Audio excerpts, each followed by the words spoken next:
Hello students, आज हम लोग सब्सिडरी बुक्स चैप्टर का क्वेश्चन नंबर 17 करेंगे, जिसमें हम लोगों को एक बिल्स रिसीवेबल बुक बनानी है, जिसको हिंदी में कहते हैं प्राप्य विपत्र बही। पहले आप लोग क्वेश्चन देख लें, क्वेश्चन को यहाँ से नोट कर लें। ये क्वेश्चन है आपका 17।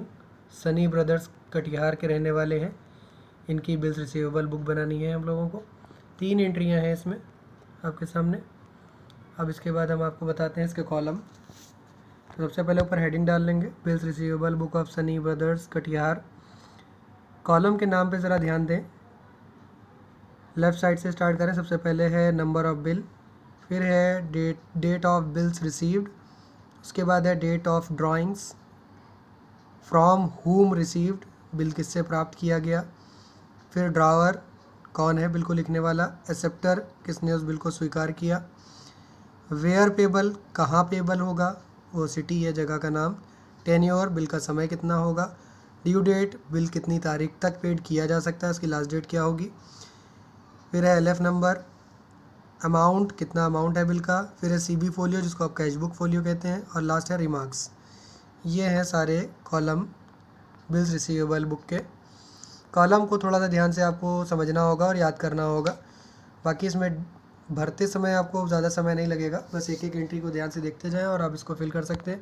पहली एंट्री 3 मार्च की है और श्याम पर बिल लिखा गया है, drew a bill on Shyam. 3 months का समय है इस बिल का और अमाउंट है 20,000।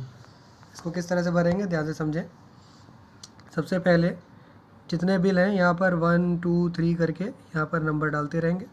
फिर डेट में आएंगे तो डेट है यहाँ पर 3 मार्च का बिल है और उसमें कोई दूसरी डेट नहीं दे रखी है कि 3 मार्च के बाद दोबारा उसको ड्राइंग्स अलग से की गई, तो इसलिए 3 मार्च दोनों में ही लिख देंगे। बिल किसके नाम पर लिखा हुआ है, आपके क्वेश्चन में नाम दिया हुआ है श्याम, कोई दूसरा तीसरा नाम नहीं है वहाँ पर, तो इसमें हम सेल्फ लिख करके यहाँ पर भी एक्सेप्टर में भी श्याम लिख देंगे। इसका मतलब श्याम नाम का बिल था, हमने बनाया और उसको उसने खुद ही स्वीकार कर लिया, क्योंकि क्वेश्चन में जब नहीं दे रखा है तो हम यही मानेंगे कि हमने श्याम के नाम पे बिल लिखा और उसने खुद ही स्वीकार किया। वेयर पेबल नहीं दे रखा है तो उसको खाली छोड़ देंगे। टेन्योर दे रखा है आपके क्वेश्चन में कि बिल का समय कितना है, 3 मंथ्स। इसके बाद बात आती है ड्यू डेट की। क्वेश्चन में अमाउंट दे रखा है, अमाउंट भर दें, उसके बाद ड्यू डेट आपको बताते हैं। अमाउंट है पहली एंट्री का 20,000। ड्यू डेट पे ध्यान दो, मार्च 3 है और 3 महीने बाद की डेट यहाँ डालनी है, तो 3 मार्च के 3 महीने बाद डेट क्या होगी, मार्च के बाद अप्रैल मई और जून, तो डेट कौन से मंथ में आएगी, जून के मंथ में। डेट क्या होगी, यहाँ 3 मार्च है, हमेशा 3 दिन डेज ऑफ ग्रेस के जुड़ जाते हैं। हमेशा ध्यान रखना, जब कभी भी बिल का समय आप निकालेंगे तो चाहे 1 महीना उसमें आगे हो या 2 महीना हो या 3 महीना हो, हमेशा उसमें 3 दिन आपको एक्स्ट्रा और जोड़ने हैं अपने पास से, उसको बोलते हैं डेज ऑफ ग्रेस। हमेशा करना है ऐसा, कोई एक बार के लिए नहीं है। 15 वाले नेक्स्ट एंट्री है जिसमें शाहिद नाम के व्यक्ति का एक बिल है जो उसने एक्सेप्ट किया था, हमने बिल लिखा है 10,000 का और ये भी 3 महीने का समय का है। अब इसको यहाँ कैसे भरेंगे, अब ये दूसरा बिल है तो यहाँ 2 लिख देंगे। 2 लिखने के बाद यहाँ पर मार्च के मंथ की 15 डेट है तो यहाँ 15 डाल देंगे, दोनों में 15 रहेगा। इस व्यक्ति का नाम लिखेंगे शाहिद, और किसने इसकी तरफ से एक्सेप्ट किया है तो कुछ बताया तो गया नहीं, तो इसलिए हम यहाँ पर इसका नाम डाल देंगे सेल्फ में। ठीक है, यहाँ सेल्फ लिखेंगे, इसी का नाम डाल देंगे। और टाइम इसमें भी 3 मंथ्स का ही है और अमाउंट इसमें जो दे रखा है वो 10,000 का है। तो 3 मंथ्स का टाइम निकालेंगे, मार्च के बाद 3 महीने बाद आएगा फिर से जून। डेट पे ध्यान दो, डेट क्या है 15 और 3 दिन ग्रेस किस में जोड़ गया तो वो कितनी हो गई 18। 3 डेज ऑफ ग्रेस हमेशा जोड़ना है हर बार। इसके बाद एक एंट्री और है लास्ट 26 तारीख की, आलोक, एक बिल आलोक से रिसीव किया है, ये भी 3 मंथ्स का है, इसका अमाउंट है 50,000। तो ये बिल नंबर 3 हो गया। मार्च की मंथ में डेट हो गई 26 दोनों तरफ, यहाँ पर नाम में आए लिखा जाएगा आलोक, सेल्फ लिखेंगे, यहाँ पर भी आलोक लिख देंगे। टाइम इसमें भी 3 मंथ्स का ही है, तीनों ही बिल इस क्वेश्चन में 3 मंथ्स के हैं।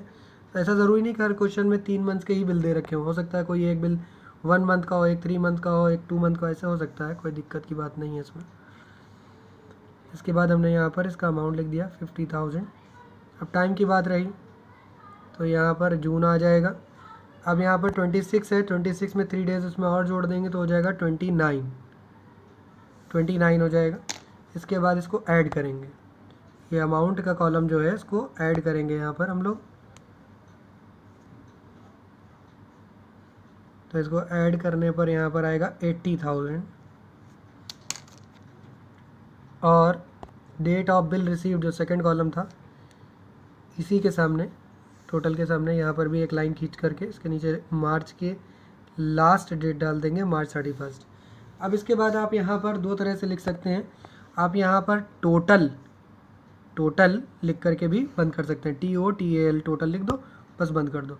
या फिर आप यहाँ पर ये भी लिख सकते हैं, अगर इसके बाद आपको कभी लेजर अकाउंट बनाना पड़ जाए इसलिए आप यहाँ पर लिखें टू BR का मतलब फुल फॉर्म भी लिख सकते हैं, टू बिल्स रिसीवेबल अकाउंट, और यहाँ पर लिख दें डेबिट। जब भी लेजर अकाउंट बनाने हो तो ऐसे BR अकाउंट डेबिट लिखें। नहीं बनाने कोई ज़रूरत नहीं तो आप यहाँ पर BR अकाउंट डेबिट लिखें या ना लिखें, खाली यहाँ टोटल लिख करके लाइन पूरी कंप्लीट खींच दें। ये आपका पूरा क्वेश्चन बिल्स रिसीवेबल बुक का बनकर तैयार है।